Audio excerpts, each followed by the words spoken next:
Hi guys, and welcome back to my Football Manager Experiment series. It's been a while since the last one simply because of university commitments, but I have finished university for good now, forever, and it's all over.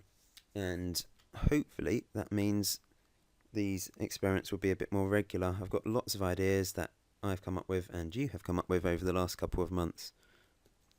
Today's experiment is involving West Ham United, and simply I'm asking the question, what would have happened if they kept hold of their golden generation of players, which include, I've put the six main players that they've produced, over the last, 15 years.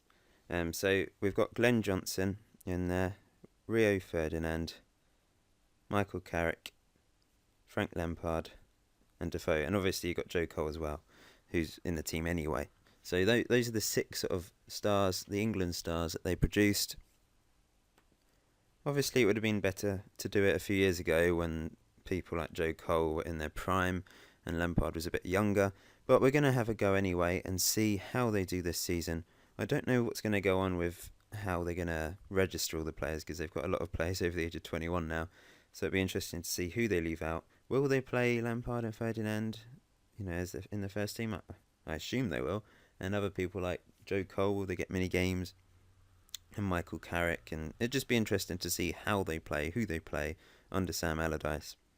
So I'm going to holiday it for one season and see how they get on, and I may do another couple of seasons after that, but obviously it depends on Ferdinand and Lampard retiring and that sort of thing. Plus, I don't think they're I kept the same contracts. I reduced them by quite a bit because obviously West Ham can't afford 130 grand a week for Rio Ferdinand, so they've all gone down to about 60, 50 grand a week, which is still a lot for West Ham. So it'd be interesting to see if their finances are affected in that way. But hopefully it will mean that they will finish higher in the table. But there's only one way to find out, and we're going to holiday it for a season. So West Ham finished 16th. It didn't go to plan, and they finished 6 places below what they did in real life, despite having all these players. Although Lampard did get to the top average rating, 7.56, played 41 games. Glenn Johnson was second and Carrick was third, so 3 of those players were top of the average rating.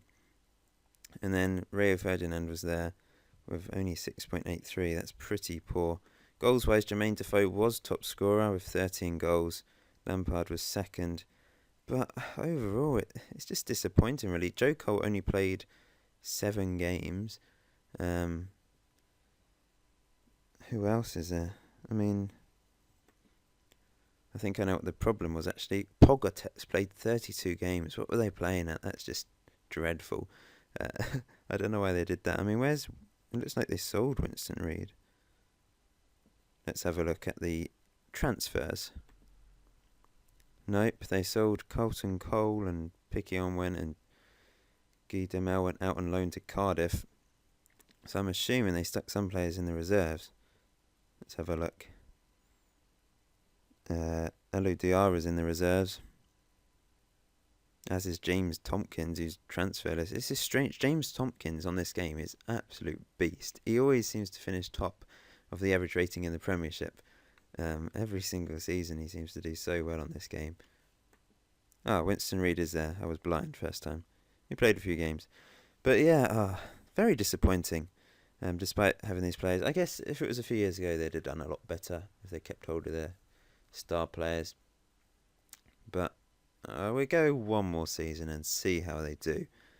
And just see if they can improve on that 16th place.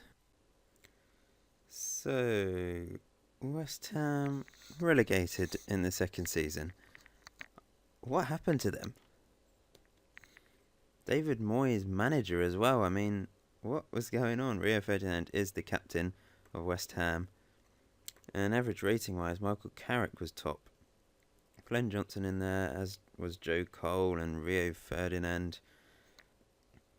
Jermaine Defoe top scorer. So all these players really helped West Ham play. Well, they played really well, but all the other players obviously let the team down in some way. Look at all the players that were sold or released as well.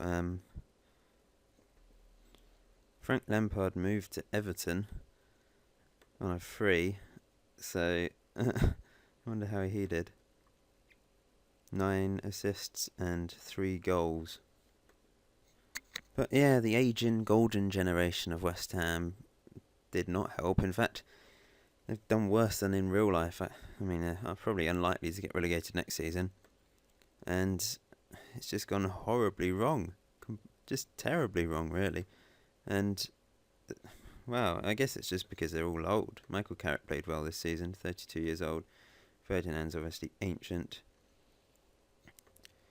But I do feel if, say, this was done on FM 07, they would do exceptionally well. I mean, they got relegated in 2003 with people like Defoe, Carrick, and a few other stars in the team, which was a big surprise, probably down to poor management and just a poor season. But a lot of people do say if they'd kept hold of all these players, they could have got into Europe, Champions League, possibly. I am thinking of maybe doing a database at some point of West Ham with their young, like Lampard and all those players, but when they were young, sort of around 2000, 2001, and seeing how they get on. So I might do that at some point. Also thinking of doing that with England and a few other database ideas that I've got in the pipeline. So yeah, this was a pretty big failure of an experiment, I'm afraid, and it shows that they would be relegated apparently if they had these players, which is strange considering real life they finished 10th in the league. But not to worry. We shall move on to the next experiment. I'm not so sure what one yet. I've got loads of ideas, like I said. If you've got any more ideas, put them in the comment section below. But yeah, give the video a like, and I shall try and get the next experiment out as soon as possible if this is still popular. I'm hoping it still is. So I'll see you in the next video, guys.